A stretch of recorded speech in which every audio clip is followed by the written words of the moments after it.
Libra, pick a card. What to expect in the next 7 days, Libra. Okay, Group 1, Group 2, Group 3, Libra. Pili kayo, guys. Sa mga pumili ng Group 1, King of Cups, 7 of Pentacles, Libra. Nag-ipon ka? Nagsisave ka?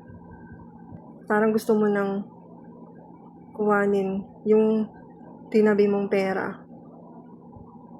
Meron kang paggagamitan. Meron kang gustong paggamitan ng pera. Okay, tignan pa natin. Group 1 Libra, what to expect in the next 7 days. Wow. Counterpart kayo, oh. Nakakaramdam ng selos. Pwedeng vice versa, ha. Nakakaramdam ikaw ng selos. Ikaw na bahalang maglagay ng mga sinasabi ko sa sitwasyon mo. Ikaw nang nakakaalam yan. So, yung person mo,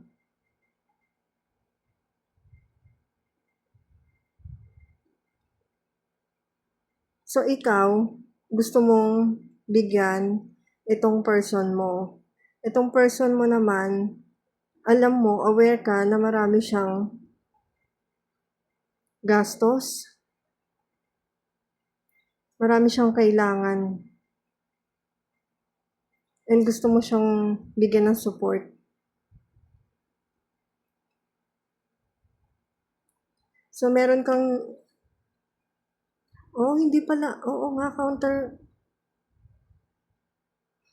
So, meron kang nararamdaman na fear sa kanya, sa person mo. Alam mo yung person mo, nararamdaman ko dito.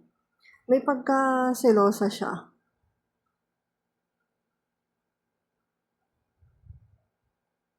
Kung sino man yung person mo ngayon.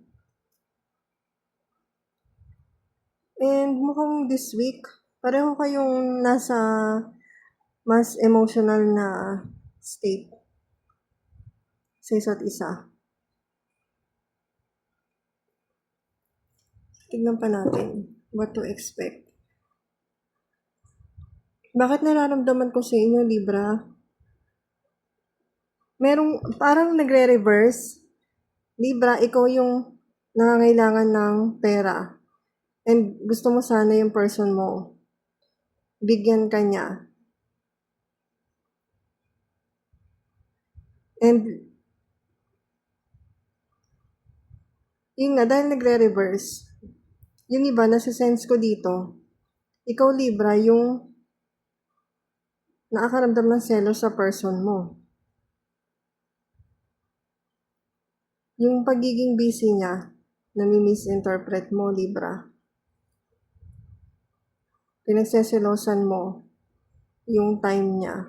Or, pinagseselosan mo siya dahil siya, mas okay yung finances niya kaysa sa'yo. Merong competition sa pagitan ninyo, Libra.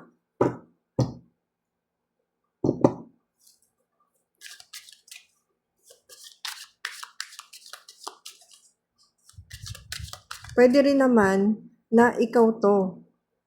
Ikaw to sa masculine state mo at ikaw rin to sa feminine state mo. Sa masculine mo, ang focus mo ay kung paano ka makapag-save, makapag-generate ng fund para ma-save mo yon. And yung feminine state mo naman,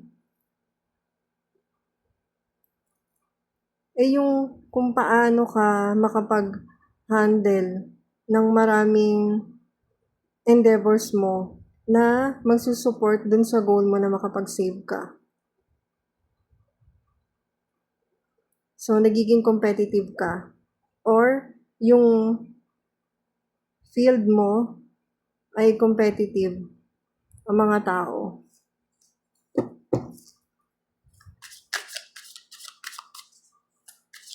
Anong advice para sa Libra Group 1? kung may nararamdaman ka about sa person mo,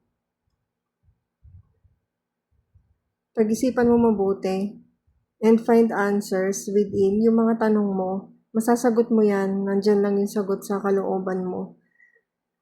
Kapag nag-isolate ka, mabibigyan mo ng time na magkaroon ng katahimikan. Yung bang mga noise around you, hindi na sila makakadagdag sa gulo ng isip mo. So, makakapag-focus ka kung ano ba talaga yung mga dapat mong isipin at dapat mong gawin. So, called ka na mag-isolate muna this week at mag-reflect. Okay, thank you Group 1 Libra. Sa mga pumili ng Group 2, mukhang mahaba yung Libra natin.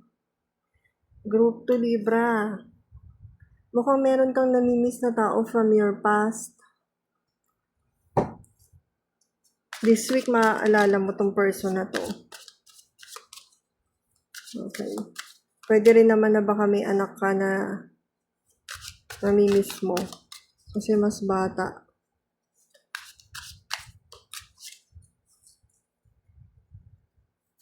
What to expect this week?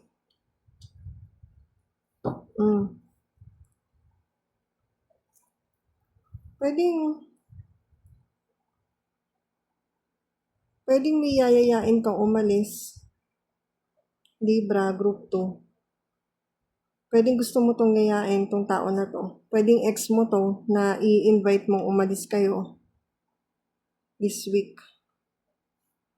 So, anong advice para sa Group 2?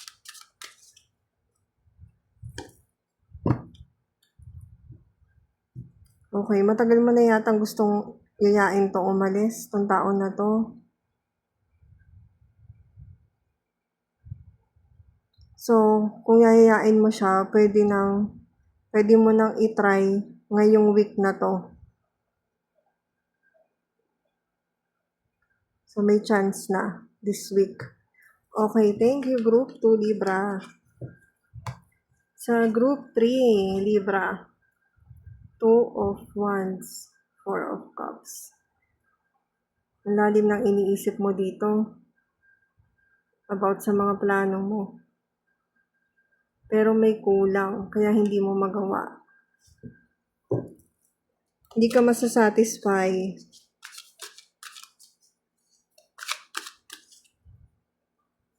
What to expect, Libra Group 3. So, this week parang mas pipiliin mo mag-rest. Dahil sa kakaisip mo ng mga plano na yan, pwedeng mapapagod ka, kakaisip, and then mas gugustuhin mo na lang na mag-rest muna. And habang nagpapahinga ka naman, doon naman papasok yung maraming ideas na magsusupport dito sa plans mo. Para ma-counter itong nararamdaman mong boredom. Kumbaga, mapupunan na, masasatisfy ka na kasi may mga ideas na isasuggest sa'yo. Ipapakita sa'yo. Pwede rin during dream. Makikita mo yung mga ideas na yun. So,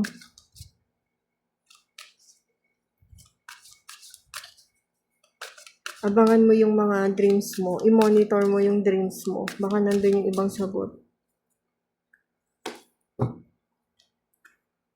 Advice para sa'yo.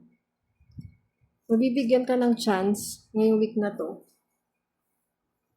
para simulan tong kung ano man yung pinaplano mo. Libra Group 3. And kapag dumating yon, i-take mo na yung opportunity na yun. Kasi darating, aabot ka na naman dito sa feeling na madidismaya ka eh. Kapag dumating yung opportunity, i-grab mo na. Dahil kapag pinalampas mo siya, makikita ko na madidismaya ka, babalik ka na naman dito sa 4 of Cups. Okay, thank you Libra Group 3.